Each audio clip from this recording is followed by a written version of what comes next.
కొన్ని వాటికి లొంగిపోయి ఆ కేసుల్లో నేను పడిన తర్వాత దాదాపు 11 కేసులు నా ఉన్న తర్వాత దేవుని కృప బట్టి ఈరోజు మీ మధ్యలో ఉన్నానంటే, ఒక్క కేసు కూడా లేకుండా దేవుడు ఈరోజు ఈ విధంగా ఉంచాడంటే, ఆ రోజు నేను స్టేషన్లో మోకరించి ప్రార్థన చేశాను, అయ్యా నీవు కానీ నన్ను తప్పిస్తే నా జీవితాంతకాలము నీ పని చేసుకుంటూ నేను బ్రతుకుతాను. అదే రీతిగా దేవుడు నా పాపము నుంచి నాకున్న శాపముల నుంచి దేవుడు విడిపించి ఈరోజు మీ మధ్యలో నుంచి పోయాడు. బిగ్గరగా దేవునికి స్తోత్రం చెప్తామా? హల్లెలూయా, హల్లెలూయా. యేసయ్య ఉంటే మనకి చింత ఉండదు. హల్లెలూయా. నమ్మిన వారు బిగ్గరగా స్తోత్రం చెప్తామా? ఈ పాట పాడుతూ ప్రభునామాన్ని కనపడతాం. మీ అందరూ కూడా ఈ మాట పలుకుతాం, నీ కృప లేకుంటే నేనేమైపోతున్నాను.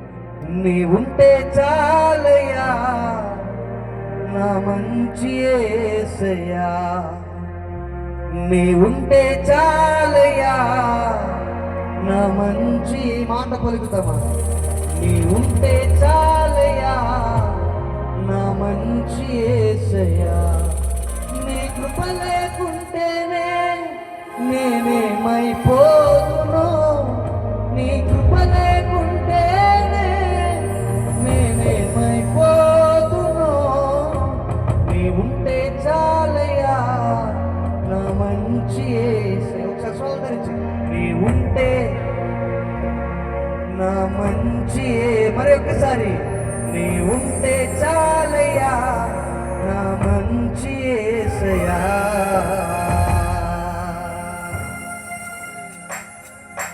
పాడుతున్నప్పుడు బిగ్గరగా చప్పట్లు కొడుతూ రెండోసారి పాడడానికి ప్రయత్నించి ప్రభునామాన్ని కనపరుస్తూ, ఆయన ఉన్నతమైన నామాన్ని హెచ్చిస్తూ ఆయన నామాన్ని కనపరుస్తారు.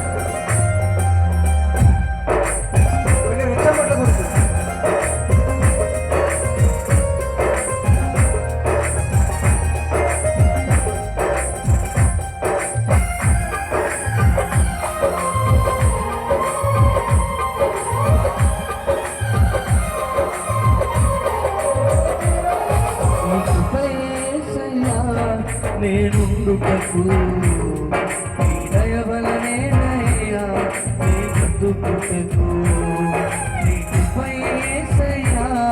నేనుండుటకు నీ దయ వలనేనయ్యా, నీ గుర్తుకు నీ కృప లేకుంటేనే నేనేమైపోదును. నీ కృప లేకుంటేనే నేనేమైపోదును.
పాడతామా?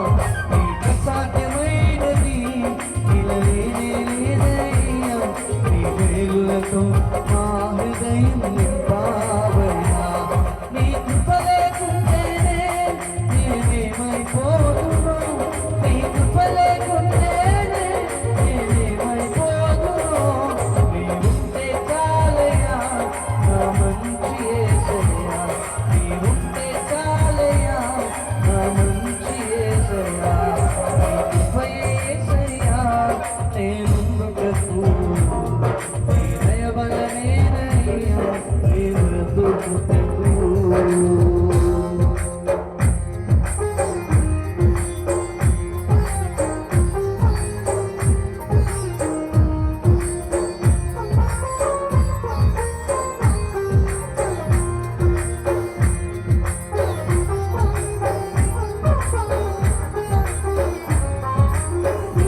కొరకు